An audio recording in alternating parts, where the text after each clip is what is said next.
Good morning everyone. My name is Shloka. Now I am going to tell Bhagavad Gita slokas. एवं सततयुक्ताये भक्ता स्वां पर्युपासते ये चाप्यक्षरमव्यक्तं तेषां के योगवित्तमाः श्रीभगवानुवाच मय्यावेश्य मनो ये मां नित्ययुक्ता उपासते श्रद्धया परयोपेताः ते मे युक्ततमा मताः धर्मक्षेत्रे कुरुक्षेत्रे समवेतायुत्सवः मामका पाण्डवाश्चैव किमकुर्वत सञ्जय सञ्जय उवाच दृष्ट्वा तु पाण्डवानीकं व्यूढं दुर्योधनस्तदा आचार्य उपसंगम्य राजा वचनमब्रवीत् पश्यैतां पाण्डुपुत्राणाम् आचार्या महतीं चमूं व्यूढां द्रुपदपुत्रेणां तव शिष्येणां धीमता अत्र सूरा महेश्वास भीमार्जुनसमायुधि युयुधानो विराटस्य द्रुपदस्य महारथः अनन्या चिन्तयन्तो मां ये जना पर्युपासते तेषां नित्याभियुक्ता मां योगक्षेमं वहाम्यहम् परित्राणाय साधूनां विनाशाय च दुष्कृतां धर्मसंस्थापनार्थाय सम्भवामि युगे युगे कार्पण्यदोषोपवत स्वभावः पृच्छामि त्वां धर्मसम्मूढचेताः यश्रेयसां निश्चितं ब्रूहि तन्मे शिष्यस्तेऽहं शाधिमां प्रपन्नम् राजविद्या राजगुह्यं पवित्रम् इदम् उत्तमं प्रत्यक्षावगमं धर्म्यं सुसुखं कर्तुम् अव्ययम्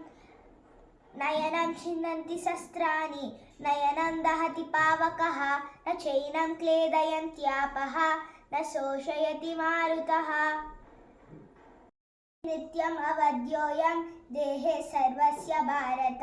तस्मात् सर्वाणि भूतानि न त्वं शोचित अर्हसि देहिनोऽस्मिन् यदा देहे कौमारं यौवनं जरा तथा देहान्तरप्राप्तिर्धीरस्तत्र न मोह्यति मात्रा स्पर्शास्तु कौन्तेय शीतोष्णा सुखदुःखदा आगमापायिनो नित्यास्तां तितिक्षस्व भारत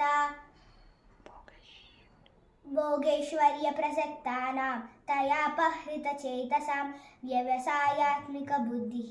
समारौ न विधीयते न त्वेवाहं जातु नासं न त्वं नेमे जनाधिपा न चैवा न भविष्यामः न शोषयति मारुतः मन्मना भव मद्भक्तो मद्याजी मां नमस्कुरु मामेवैषसि युक्त्वैवम् आत्मानं मत्परायणः यत्र योगेश्वरः कृष्णो यत्र पादो धनुर्धनः तत्र श्रीविजयो भूतेर्ध्रुवा नीतेर्मतिर्मम उग्रं वीरं महाविष्णुं ज्वलन्तं सर्वतोमुखं नरसिंहं भीषणं रौद्रं मृत्योर्मृत्योर्नमाम्यहम् उग्रं वीरं महाविष्णुं ज्वलन्तं सर्वतोमुखं नरसिंहं भीषणं रौद्रं मृत्योर्मृत्योर्नमाम्यहम् स्कन्दं हनुमन्तं वैनतेयं वृकोदरं शयनेयः पटे नित्यं दुःस्वप्नं तस्य नश्यति शुभं करोति कल्याणम् आरोग्यं धनसम्पदा शत्रुबुद्धिविनाशाय दीपज्योतिर्नमोऽस्तुते। Thank you.